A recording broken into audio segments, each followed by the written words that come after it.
I tell people, honestly, for me, Black Panther switched it.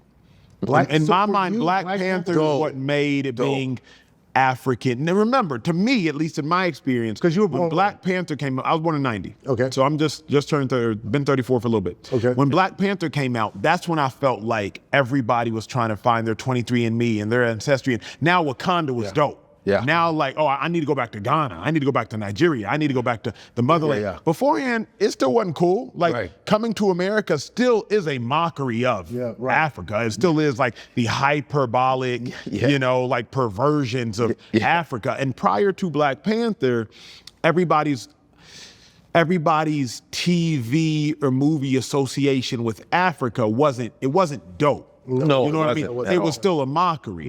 Black Panther made it like, hold on now, let me go see what Africa's about. I would suggest that's really, at least for me, it makes when culturally I feel like the movement started to kick in. You know, and that's cool that you said that, because for me, for my generation, it was coming to America, and albeit a comedy and exaggeration, but what we saw luxury. We saw at least we saw that royalty. We saw royalty. My son works. My son works, and I will never forget what that did for me was it gave me the power to be accepted, because you're fighting this thing. Like, I didn't want to be othered in my neighborhood. I didn't want to be, you know, made fun of constantly. Going to school every day was a battle. But then afterwards, I embraced coming to America. But the luxury to be able to profess it. But they obviously didn't believe it either, because it was so exaggerated. Oh no, but no. So it can't be that, bro. Let me tell you, I became a liar. I became a liar after that, because I would tell your dad's a prince. Yeah, I said, and I said, I'm a prince. I'm like, oh yeah, I came into. You call any of my friends. And you driving a cab. I'm like I came into school today. I went to Audubon Middle School. I'm like, yeah, I dropped in on a helicopter before you guys got here. As long as I was like, dude, my dad is a prince. Like, and my dad's name too was like very strong, Mustafa. So Mustafa sounded like, oh yeah, maybe he is a prince. Maybe he is a prince. Maybe he is a prince. Yeah. But yeah, I had to embellish that. But it gave me, you know, that was my first sense of pride amongst my friends from school, where I could stand up on my own. You know what I mean? So it was cool that was. It's been an interesting dichotomy, I feel like, being Nigerian in America, especially now, because I also believe that, and we go in there, as like our ancestors and our parents, because of some of the things that they verbalized about like Black Americans, then there's like an unspoken tension, as though like we're judgmental, or as though, now I just feel like we know who we are, not to suggest anybody else doesn't know who they are. It's just like, no, I'm Nigerian American.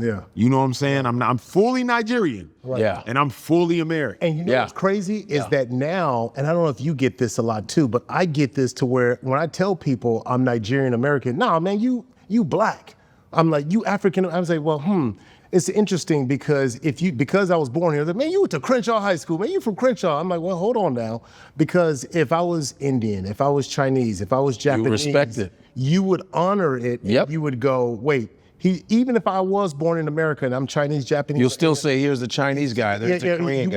You wouldn't. But when I profess, so that's the other side of it. Because when I profess, like, "Hey, I'm Nigerian," and there's nothing wrong with that. Like, that's not an attack on you. That's not. That's the low self-esteem. That's the thinking Black folks are just Black. It's just because of the way society has made Black just this thing, you know. But everybody's Chinese. Like I said, you can see a Chinese dude from Texas go, man, I'm China. You'll be like, oh, this Chinese dude. You still connect him to his continent.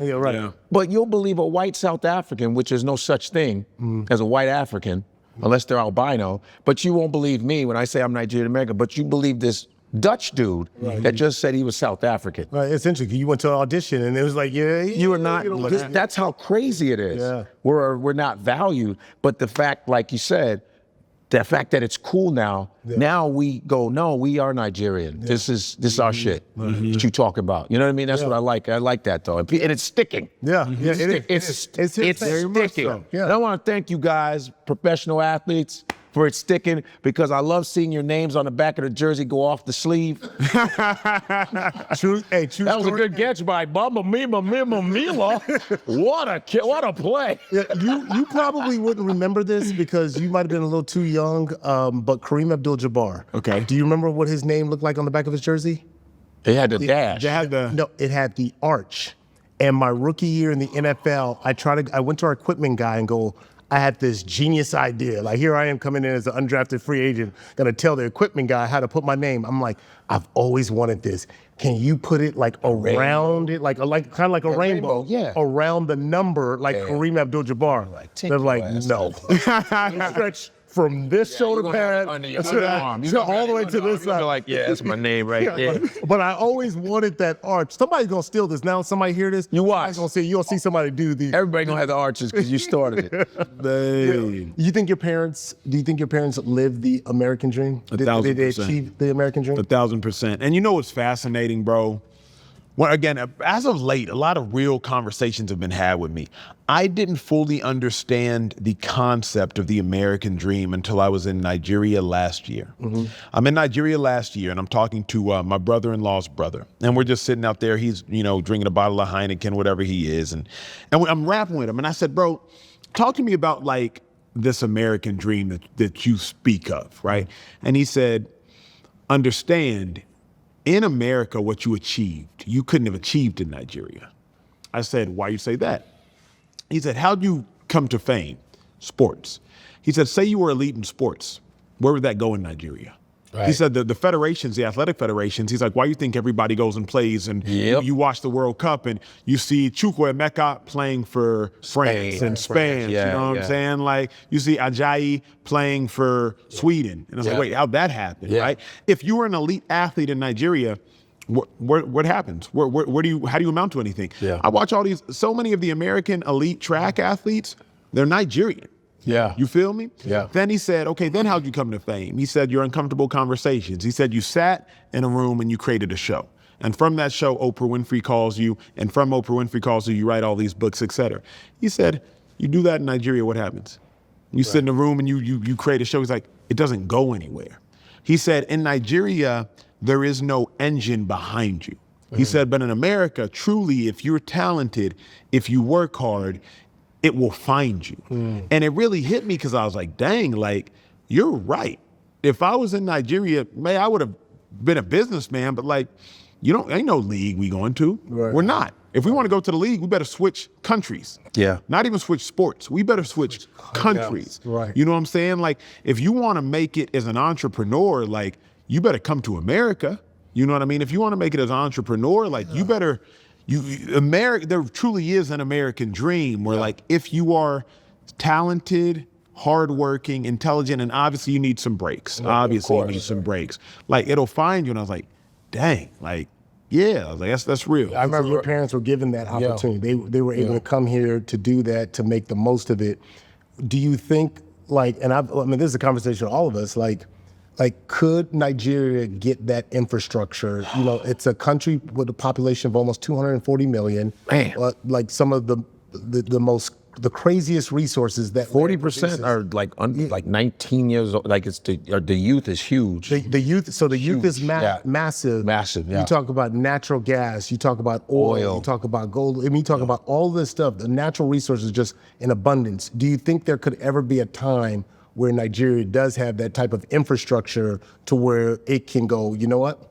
We can put an engine, as you said, behind the podcaster, behind the athlete, behind the businessman, and so on. No time soon.